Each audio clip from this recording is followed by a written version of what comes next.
হুজুর জান্নাতের ভেতরে আবার শপিং মল থাকবে কেমনে? প্রশ্ন আসতে পারে না? সহিহ মুসলিমের বর্ণনা, ইন্না ফিল জান্নাতি লাসুকান, জান্নাতের ভেতরে বিশাল এক শপিং মল থাকবে। এটা বোধহয় আমাদের বসুন্ধরা শপিং কমপ্লেক্সের মতো হবে, যমুনা ফিউচার পার্ক।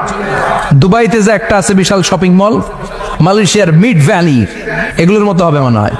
কত বিশাল যে শপিং মল হবে। সহিহ মুসলিমের বর্ণনা, প্রতি শুক্রবারে সব জায়গা থেকে বন বন করে মৌমাছির মতো জান্নাতীরা ওই শপিং মলে শপিং করতে আসবে।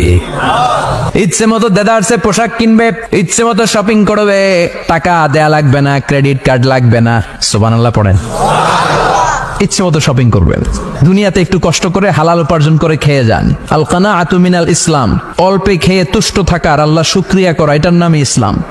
অল্প খাও, অল্প পড়ো, অল্প জমাও, অল্পের ভেতরে বরকত ঢুকাই দিছে কে? অনেকে দেখবেন অনেক খাই খাই নাই নাই করে, এটা যাদের স্বভাব তাদের কখনো বরকত হয় না।